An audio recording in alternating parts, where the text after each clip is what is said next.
Bom, galera, então vamos lá, vamos continuar o nosso curso de filosofia e eu vou continuar na nossa matéria de onde nós havíamos parado. A última coisa que eu falei foi Heráclito de Éfeso, o obscuro, e agora a gente vai para Parmênides. Vamos ver se a gente consegue chegar até o Platão. Deixa eu ligar o meu cronômetro aqui, porque para a gente não fazer aulas tão longas, né? Vamos tentar aí chegar até mais ou menos uns 40 minutos. Se passar um pouquinho não tem problema, mas eu não quero ficar tão longo para não ficar maçante, né? Enfim. Aqui em Parmênides, digamos assim que o buraco é um pouco mais embaixo, né? Vai ser um pouco mais problemático a discussão em Parmênides, tá? Vamos ver por quê. O Parmênides vai continuar debatendo essa questão do que é o ser, junto com Heráclito, mas o que a gente tem que entender nessa discussão? Heráclito e Parmênides estão falando sobre a ideia do ser, porém, por pontos de vista diferentes. Tá? E assim, o Parmênides ele vai tentar encontrar essa ideia da ontologia utilizando da lógica. E aí aqui eu volto àquela noção do início do nosso curso, em que eu falei que a filosofia grega ela vai consolidar o uso do logos. Tá? E o Parmênides vai dizer o seguinte, olha, vamos basear de uma maneira rígida, regrada, ao encontro do ser. E ele vai dizer a famosa frase, o ser é e o não ser não é. Quando a gente usa da lógica, eu vou usar 3 princípios bem básicos aqui para vocês, que eu coloquei aqui. Ó. Tá? Identidade, não contradição e contradição. Então, identidade. A só pode ser igual a A. Uma coisa só pode ser igual a ela mesma. Então, por exemplo, eu vou dizer para vocês que a caneta só pode ser igual a ela mesma. Beleza? Isso é o princípio da identidade. O princípio da identidade vai ter uma conexão ao princípio da não contradição. Se isso é uma caneta, isso aqui só pode ser um copo. A caneta é a caneta, o copo é o copo. Então, quando há não contradição, eu preciso perceber que a identidade da caneta a faz torná-la o que é, diferentemente do copo. Uma coisa é uma coisa, outra coisa é outra coisa. Essa não contradição é fundamental, porque senão eu vou dizer o seguinte, olha, Vlad está dando aula aqui na sua casa e ao mesmo tempo está aí em Ribeirão Preto, na sala de aula do CPP. Então, isso vai configurar uma contradição. Eu estou aqui na sala e, ao mesmo tempo, estou jogando bola lá fora. Isso é uma contradição. Entendeu? Então, quando há contradição, há o erro. Então, tenta visualizar o seguinte, eu vou criar uma imagem para vocês. A lógica, imagine a lógica como uma locomotiva de um trem. Tá?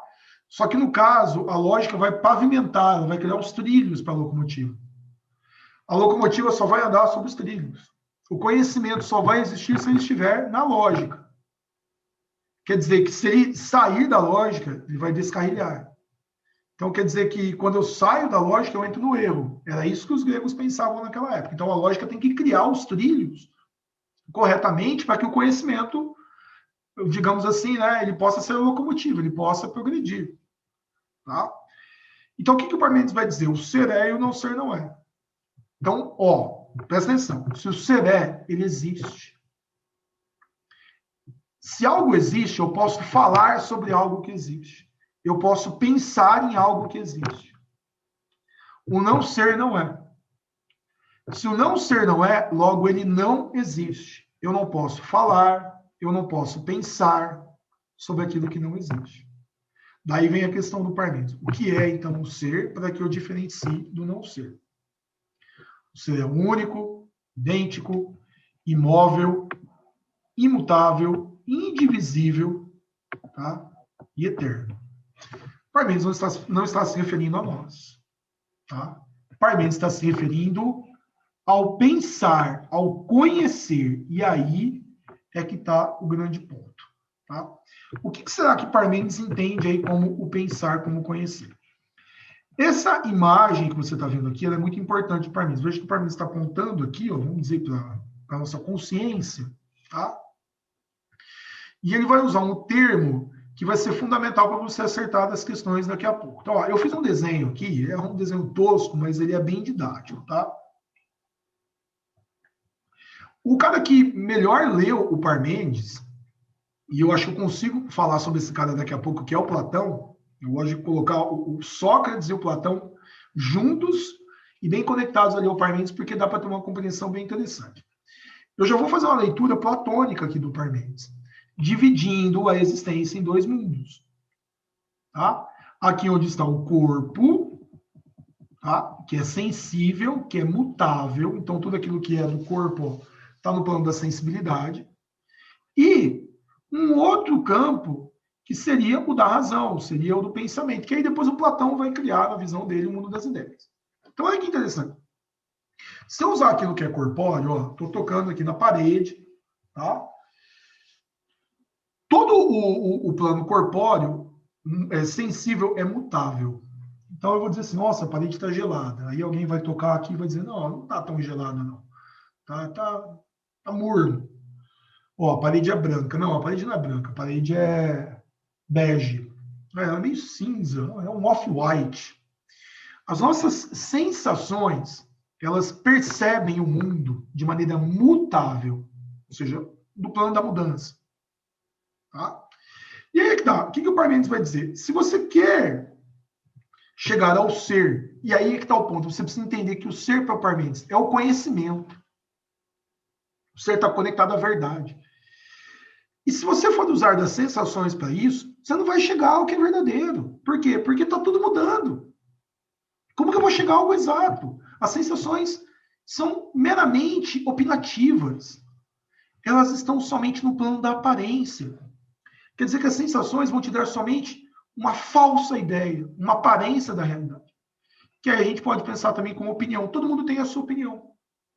Só que a opinião, ela está no plano inferior da verdade. Então, existe o plano da opinião especulativa, existe a verdade, né? O conhecimento, que está no plano superior. Então, quer dizer que se eu quero chegar à verdade, ao conhecimento, e eu usar das sensações, eu vou chegar somente ao não ser.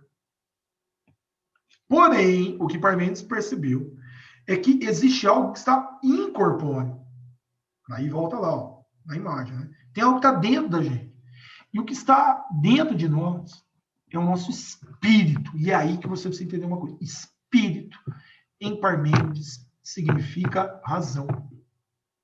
O espírito é o nosso logos, é a nossa capacidade racional. Tá?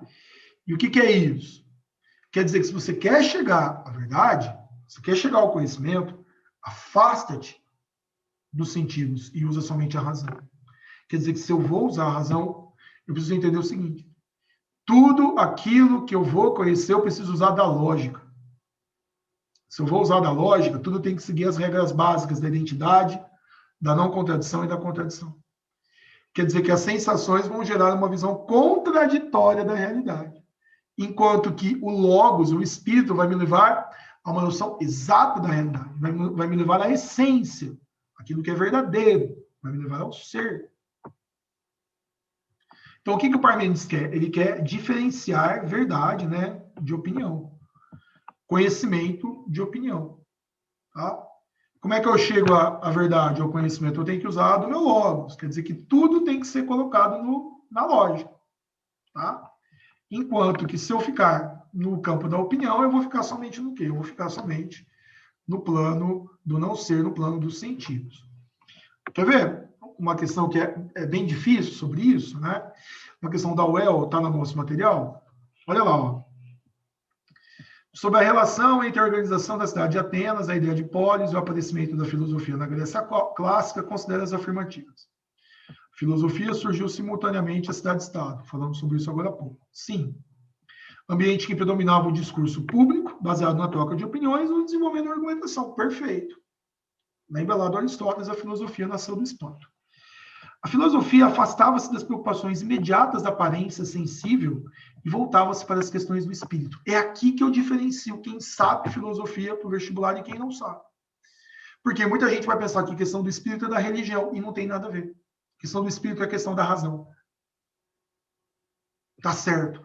A filosofia vai se afastar, tá, da preocupação sensível, ou seja, da aparência, e vai buscar a verdade por meio do espírito, ou seja, por meio da razão. Tá? O discurso proferido pelo filósofo é dirigido a pequenos grupos. Tudo bem. O que o distanciava da vida pública? Não. O que o aproximava da vida pública. O discurso da filosofia no contexto da polis restringia-se ao mesmo tipo de discurso dos guerreiros. Gente, nada a ver. Filósofo e guerreiro junto aqui? Não. E dos políticos ao desejar convencer em vez de proferir a verdade. Aí é que está.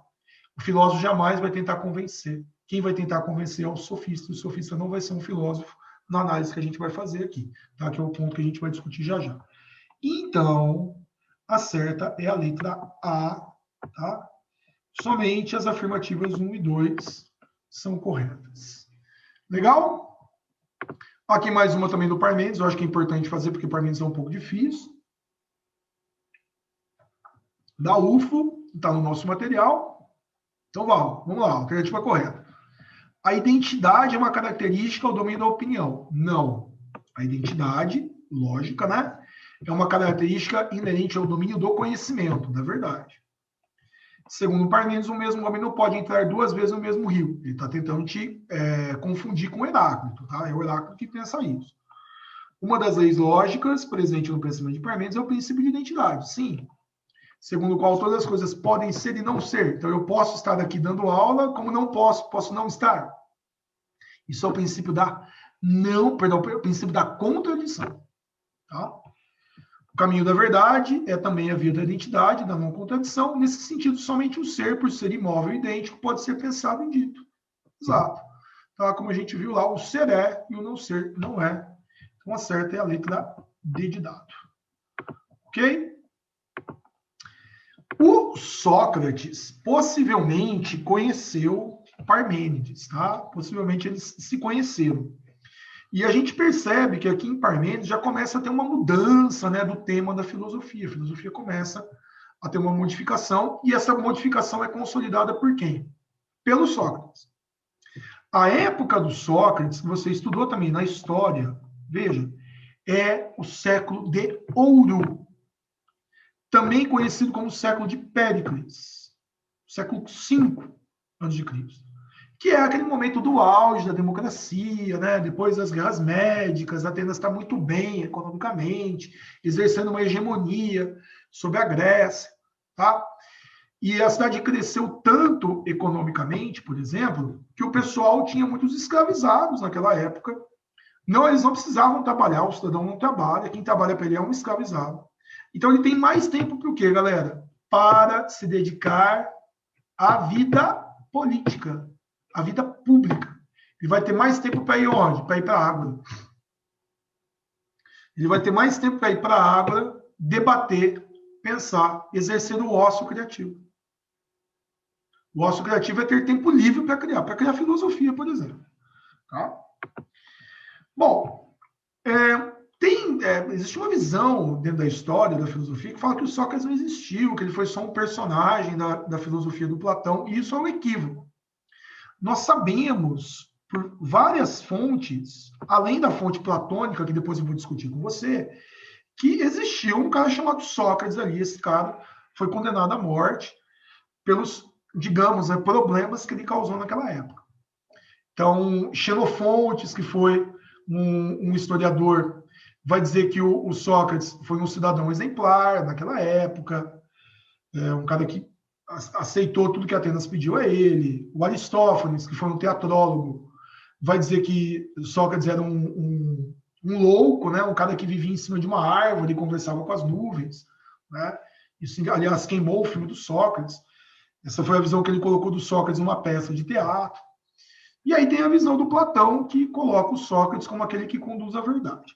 Tá? Mas, a visão do Platão eu só vou mostrar daqui a pouco, quando eu entrar na filosofia platônica. Beleza? O que a gente sabe sobre Sócrates? Ele teve uma vida muito simples, tá? Não era uma vida luxuosa, baseada em bens materiais, ele saía disso. Ele vai se dedicar à busca pelo conhecimento e pela virtude, tá? Sócrates se dedica a isso. Nós sabemos que Sócrates não escreveu livros, tá? Você vai ver depois que o Platão vai redigir, na visão dele, o pensamento socrático. Há uma ideia de que quando Sócrates estava ali preso, prestes a beber cicuta, né? A beber veneno, ele teria escrito algumas poesias, mas isso não é consenso dentro da filosofia. Entendeu? Sócrates preferia o diálogo, porque o diálogo era a palavra viva, a palavra que saía da boca, tá? A palavra que gerava dialética, gerava debate. É isso que o Sócrates preferia. O Sócrates, e isso aqui você vai ver no nosso material, num longo texto da Unesp, de anos atrás, no debate entre Sócrates e os sofistas. Tá? Sócrates debateu com os sofistas e vai vir aqui da imagem, da visão dos Sócrates, Platão e Aristóteles, uma grande crítica aos sofistas. Tá? Então, pensa no seguinte, quando Sócrates começou a filosofar, a cena política daquela época era a cena voltada para os sofistas. E esses sofistas eram os caras daquela época, digamos assim. E eles eram muito bem vistos dentro da sociedade, porque como o pessoal tinha muito tempo naquela época, muito tempo livre para participar das discussões, eles procuravam os sofistas para irem aos debates e se darem bem nos debates, digamos assim. Para irem vencerem os debates, serem bem falados em público, né? Receberiam honrarias pelos bons discursos. Então, esses sofistas, eles eram vistos como professores, eram os caras que eram os sábios daquela época, né? Que eles tinham o conhecimento, eram os mestres da retórica, né? O que era isso? Uma arte de produzir bons discursos. Discursos persuasivos que convenciam as pessoas de que aquilo que eles estavam falando era verdadeiro. Então, eu vou criar um bom discurso para convencer as pessoas que aquilo que eu estou dizendo é uma verdade. Tá? Os dois grandes nomes, Protágoras e Górgias. Tá? E aqui a gente vai ver, dentro da visão de Protágoras e também de Górgias, né, de que o homem é a medida de todas as coisas, de que tudo é relativo. Então, é o homem que vai definir o que é o certo e o que é o errado. Então, quando eu trago essa noção de relativismo para o problema da verdade, que é o que vai ser discutido a partir de agora, os sofistas diziam que não havia uma verdade em si. Não havia uma essência da verdade. Não havia uma verdade absoluta. A verdade seria algo relativo, seria algo subjetivo. Seria uma convenção humana. Cada um tem uma verdade. Tá? Olha aí, né, do Protágoras, né, como eu te disse, o homem é a medida de todas as coisas. Então, eu vou definir o que é verdade. Você define a sua. E qual que vai valer? Aquela que for mais convincente. Aquela que conseguir convencer as pessoas, que as pessoas aceitem. É isso que seria verdadeiro. Tá? É daí que, vamos lá, eu vou usar naquela época lá a discussão, então, se não há uma verdade em si, eu vou tentar te convencer de que Atenas é uma sociedade livre, que homens e mulheres são iguais, que não há diferença em relação a gênero, tá? Ou então eu vou tentar te convencer de que a mulher é inferior ao homem, ou de que o homem é superior à mulher, ou o oposto, tá? Eu vou tentar te convencer de coisas que eu acredito e vou colocá-las como verdadeiro. Mas veja, eu vou colocar como verdadeiro no sentido de que eu não quero tentar fazer uma manipulação, como, por exemplo, um discurso nazista, tá? Ou qualquer outro discurso político. É porque eu acredito que não existe a verdade em si. Então, o que vai ser considerado verdadeiro, a convenção que vai ser feita, vai ser a partir do meu convencimento, a minha estratégia de convencimento. Tá? Então, por exemplo, hoje, se você for pensar em polêmica de vacina, eu vou tentar te convencer de que eu preciso tomar vacina, ou então que você não precisa tomar, porque não existe uma verdade em si. Não tem noção de ciência. A ciência é o ponto final, digamos assim, hoje. Para a concepção de civilização ocidental, é a ciência que vai definir. A ciência diz é ponto final, porque é baseado na pesquisa. Tá? Agora, naquela época não tem isso, então não tem o ponto final de decisão. É isso que a gente tem que entender. Então, se não tem, cada um vai tentar convencer.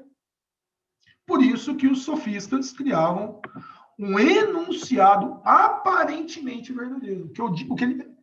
O que é um sofista é uma frase, uma narrativa, é uma definição aparentemente verdadeira, mas de conteúdo falso ou duvidoso. Quer dizer que o sofisma parece verdade. E essa noção vai ser criada principalmente a partir de Sócrates, Platão e Aristóteles. E o Aristóteles, na minha visão, é o cara que melhor define o sofista. Olha aí que definição brilhante. Os sofistas pareciam filósofos, mas não eram. O que eles diziam parecia verdade, mas não é. E aí que está o grande ponto. O sofista está no plano da aparência da verdade. E não da verdade em si. Então, por isso que a partir de Sócrates, fica muito evidente, ó. O filósofo é o cara que busca a verdade e o sofista é aquele que está na aparência da verdade. Tá? Então, é aqui que eu preciso fazer o quê? Eu preciso diferenciar o que é verdadeiro do que é falso. E eu já tenho um caminho. Qual é o caminho? O caminho é Parmênides. Parmênides é o cara que vai fazer essa diferenciação. Tá? Porque o Parmênides vai dizer que o que é verdadeiro é aquilo que está na lógica, aquilo que não tem contradição. E o Sócrates vai seguir esse ponto. Tá? Bom, você vai visualizar um exercício que caiu na UFO e vem uma frase que ela tem uma semelhança, né? São duas frases, de Aristóteles e de Cícero. E o Aristóteles e o Cícero vão dizer coisas parecidas, né? Sócrates alterou a temática da filosofia, retirando-a do céu e levando para dentro das casas, para o cotidiano, para as definições. Sócrates é o filósofo da pergunta: o que é? O que é a vida? O que é a morte? O que é a paz? O que é a justiça? O que é a guerra? Sócrates é o filósofo das definições. Tá? Então, veja, antes do Sócrates, a gente ficou preocupado com as questões da cosmologia, da origem do universo. A partir de Sócrates, nós vamos ficar preocupados com o quê? Nós vamos ficar preocupados com a definição do que é e do que não é, o que é verdadeiro e o que é falso. Tá? Essa a preocupação socrática. Veja que a filosofia socrática é muito mais antropológica do que cosmológica. Sócrates é muito mais preocupado com o ser humano, tá? E tudo aquilo que está relacionado à sua vida, do que ao princípio gerador do universo. Beleza? O Sócrates, ele acreditava, nesse início de busca pelo conhecimento, que o ponto de partida do conhecimento é o reconhecimento da ignorância.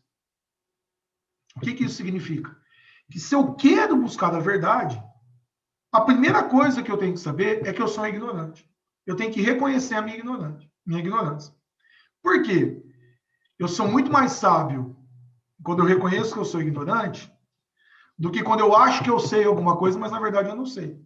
Não adianta nada eu dizer que eu sei, porém eu vou para um debate, eu vou para uma discussão, e aí quando isso acontece, quando a gente debate, eu percebo que aquilo que eu achava que era verdadeiro era falso.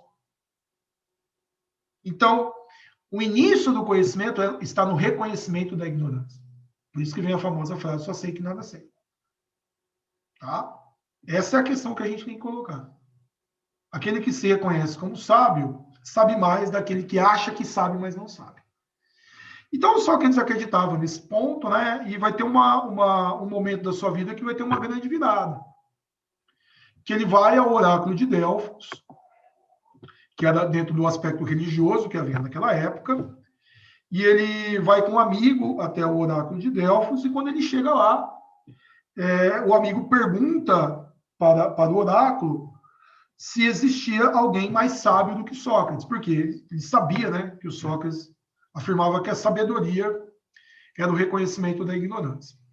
E daí, a mensagem que veio do oráculo, e era uma sacerdotisa, uma mulher que trazia essa suposta mensagem divina que eles acreditavam naquela época, a mensagem recebida do oráculo foi: olha, Sócrates é o homem mais sábio.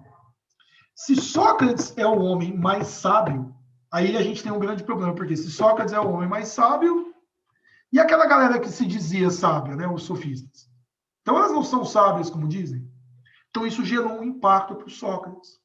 Tá? O que o Sócrates vai fazer? Ele acreditava que a mensagem divina era correta. Olha aí, ó. Se tem uma mensagem divina, é teoria da continuidade, não é teoria da ruptura que a gente viu na última aula. Tá? Então o Sócrates vai pensar o seguinte: bom, se os deuses disseram, os deuses devem estar certos. Mas se os deuses estão certos, então aquela visão dos sofistas, esses caras que se dizem sábios, na verdade, eles não são sábios. Então o que o Sócrates vai fazer? Ele vai dar um rolê pela cidade, tá? E vai dialogar com esses caras que se dizem sábios e vai fazer uma série de perguntas a eles. Se esses caras conseguirem responder ao que o Sócrates está perguntando, então a mensagem divina vai ser falsa. Agora, se eles não conseguirem responder ao que Sócrates está perguntando, a mensagem divina vai ser correta.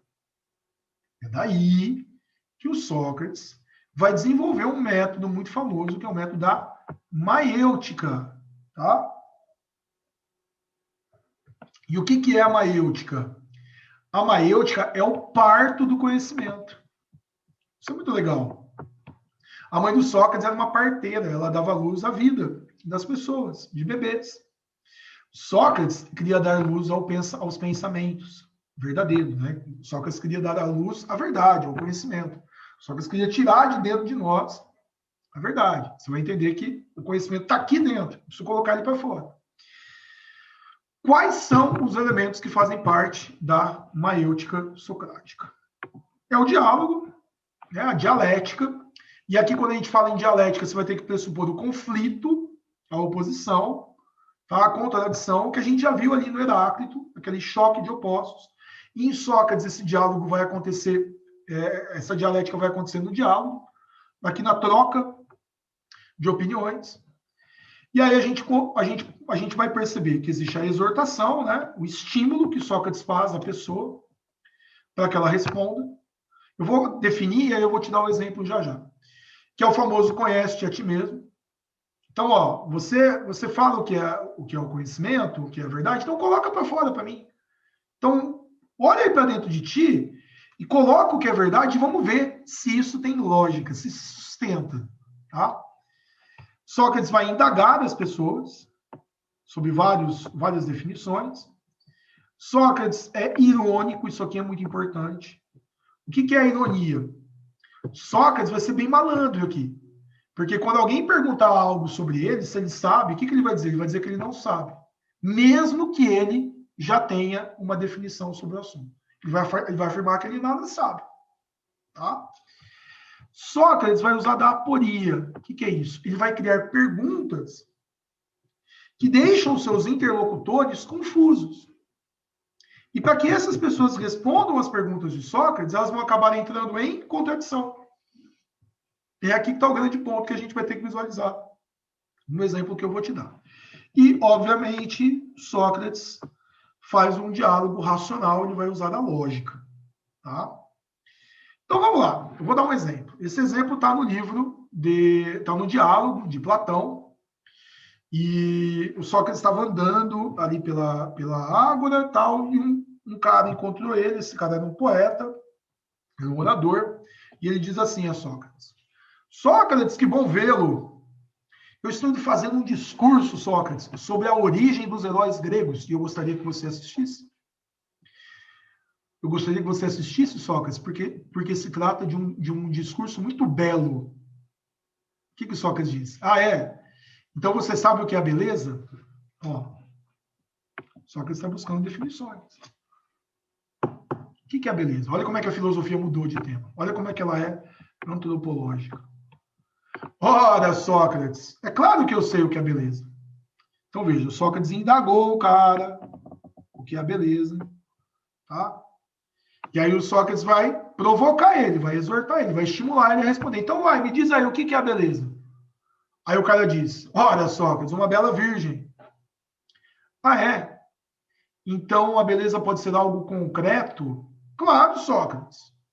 Veja que ele continua indagando e exortando. Então, podem existir belas casas? Sim, Sócrates. Podem existir belas éguas? Sócrates, de onde eu venho, existem várias belas éguas. Belas panelas? Nossa, Sócrates, é um tanto estranho, né? Mas tudo bem, podem existir belas panelas. Aí Sócrates vai e faz a aporia. E como ficaria a bela virgem ao lado da deusa Atena? Olha, Sócrates, a bela virgem é feia. Sócrates criou uma confusão dentro desse diálogo, tá? Que acabou provocando a contradição por parte do seu interlocutor. Aí Sócrates vai dizer, poxa, mas você tinha me dito que a beleza era virgem, e agora a virgem é feia, isso não tem lógica. Veja a contradição. Tá? Então, o diálogo é muito engraçado, porque ele termina mais ou menos assim, né? Olha, Sócrates, uma outra hora conversamos. O Sócrates, ele expõe os erros dos interlocutores. Ele mostra que aquela galera que achava que sabia, na verdade, não sabia nada. Então, veja, a melhor sabedoria é o reconhecimento da ignorância. Se eu reconheço que eu não sei, eu estou aberto a descobrir. Tá? E é óbvio que isso gerou muita irritação em toda a galera daquela época. Ainda mais que Sócrates irritou a galera da elite. Isso é importante ser dito. Tá? Então, a galera vai atrás do Sócrates. Tá? Um ex-seguidor de Sócrates, chamado Meleto, vai propor a condenação de Sócrates à morte. Tá? E essa proposta de condenação de Sócrates à morte foi baseada em Sócrates teria cometido 3 crimes. E aí é que tá. Num dia, no meio de uma multidão ali, provavelmente ali na região da Ágora, esse ex-seguidor de Sócrates disse assim, Sócrates, você fala tanto aí sobre o conhecimento, por que você não diz aí para todo mundo o que é o conhecimento? Aí o Sócrates diz assim, Meleto, eu ouço uma voz que me diz o que é verdade. E eu só coloco essa voz para fora. Aí o Meleto foi lá e falou assim, tá vendo? Sócrates disse que ouve uma voz. Sócrates está introduzindo um novo Deus. Sócrates não acredita nos deuses de Atenas. E Sócrates diz que escuta uma voz. Sócrates corrompe a juventude. Sócrates conta isso para quem? Conta isso para os jovens. É um perigo, é uma ameaça à sociedade. Ainda mais naquela época, que era no contexto da Guerra do Peloponeso, que Atenas estava sendo dominado por Esparta. Tá? Pô, Vlad, mas o que é essa voz que Sócrates escuta? Isso é interessante. A voz que Sócrates escutava, a voz da nossa consciência, tá? Era justamente o Deus do tempo de Apolo que conversava com Sócrates e ensinava Sócrates a raciocinar. Essa voz da consciência é o nosso raciocínio, a gente está raciocinando. Raciocinando no sentido de que se a beleza é a virgem, ela não pode ser do quê? Ela não pode ser feia. Algo que é belo não pode ser feio. Se eu estou aqui dentro, eu não posso estar lá fora. Se agora é o dia, não pode ser noite. Está entendendo? Então, Sócrates mascarou toda essa galera. Então, eles inventaram esses argumentos, tá? Para criminalizar o Sócrates. Sócrates foi levado ao julgamento e acabou sendo condenado à morte. Né? A pena dele era beber cicuta. Eu recomendo, inclusive, vocês irem ao YouTube e procurarem um filme chamado Sócrates. É um filme italiano, muito interessante, de décadas atrás, que narra bem ali o que aconteceu naquela condenação, e os diálogos são inspirados no livro de Platão, nos livros de Platão. Quando Sócrates foi condenado à morte, isso aqui foi uma questão da UEL, tá? Para o Sócrates, a morte não era um mal em si. A morte poderia ser um novo começo. Olha que interessante. Não seria um fechar os olhos aqui e abrir em outro plano? Interrogação. Tá? Então, aqui a gente vai ter um grande problema, porque o Platão assistiu aquilo, e o Platão vai perceber que a condenação de Sócrates vai ser uma grande sacanagem, uma grande injustiça, e o Platão vai repercutir essa morte de Sócrates, que é o que eu vou te contar agora numa introdução. Você vai dar uma olhada nesses exercícios aqui. Esse aqui vai falar sobre a mudança da filosofia feita pelo Sócrates, como a gente viu, tirou a filosofia do céu e trouxe para as definições. Há uma questão da Unicamp, que fala sobre o só sei que nada sei, o que isso significa. Vocês vão conseguir fazer na boa. Uma questão da Unesp, segunda fase, pedindo para você explicar os motivos da condenação de Sócrates à morte. Uma questão muito bem feita. Tá? E aí volta aqui, tá? Aos motivos. Uma outra questão da UEL, que vai falar sobre o método socrático, tá? O método da maiêutica. E aí você vai desenvolver novamente a noção de aporia, de racionalidade, de ironia. Tá? E aí a gente pode também tirar dúvidas dessas questões lá no nosso plantão. Para terminar, e aí no próximo vídeo eu volto iniciando o Platão, a gente vai ter que entender o seguinte: como que foi esse início do jovem Platão? Tá? Como é que o Platão vai repercutir essa morte de Sócrates? Ó, foi o principal seguidor de Sócrates, responsável por redigir pensamento. Vou colocar esse mestre entre aspas aqui, né? Igual o Sócrates não se considerasse um professor, mas na prática isso acabou acontecendo por meio de diálogos. Esse é um ponto importantíssimo. Então, o que vai acontecer? O Platão ficou inconformado com a condenação de Sócrates à morte. Platão tinha certeza de que foi extremamente injusta essa condenação. E Platão ficou com o seguinte temor: se a gente não escrever sobre o pensamento socrático, ele vai morrer, ele vai desaparecer. Porque o Sócrates não gostava da escrita. Então, o que o Platão fez? Ele foi lá e redigiu em diálogos, para ser coerente à dialética que a gente viu socrática, né? O método da maiêutica. Então, quando você olha um texto de Platão, um diálogo de Platão, você vê isso aqui, ó. Sócrates, rapaz, escravo, e aí cada um vai falar, tá? O que o Sócrates é na obra de Platão? O Sócrates é um personagem. É aí que está a grande questão. Ele é um personagem. Do ponto de vista literário, ele é um personagem. Então, o Sócrates que está ali não é o Sócrates na realidade. É um Sócrates visto na visão de quem? De Platão. E no jovem Platão, ele é o protagonista da filosofia platônica.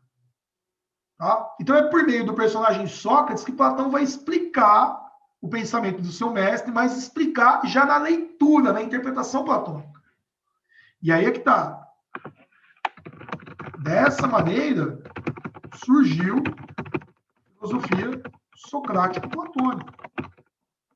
Então, quer dizer que começa com o Sócrates, ela vai ser ampliada por quem? Ela vai ser ampliada pelo Platão.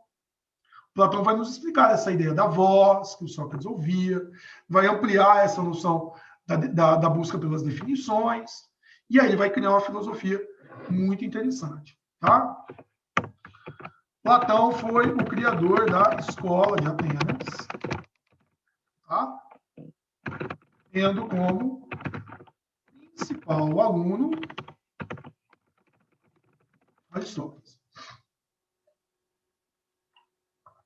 O Aristóteles vai ser o grande aluno aí do Platão, e a gente vai fazer o debate de Platão e Aristóteles na sequência aí na próxima aula. Resolveu à sua maneira o problema ontológico. Então, aquela discussão de o ser estático, né, imóvel, do Parmênides, e do ser movimento em Heráclito vai ser discutida pelo Platão de maneira muito interessante, em que ele vai criar o famoso mundo das ideias, como eu vou te mostrar na próxima aula. Esta imagem que vocês estão vendo aqui é uma imagem muito famosa, lá do Renascimento do Rafael, e a gente tem que identificar aqui o Platão à sua esquerda e o Aristóteles à sua direita. Tá? Veja que Platão aponta com o dedo indicador para cima. E o que ele está se referindo na leitura do Rafael? Ele está se referindo ao mundo das ideias, o mundo inteligível, de onde vêm todas as coisas. Tudo é proveniente do mundo inteligível. Tá? E depois a gente vai ver o Aristóteles como para baixo. O que significa isso? De mundo inteligível, a gente vai ver na próxima aula, quando a gente for debater de maneira mais específica o pensamento platônico. Valeu? Façam os exercícios, leiam aí os textos e a gente tira as dúvidas no plantão. Valeu? Até a próxima aula!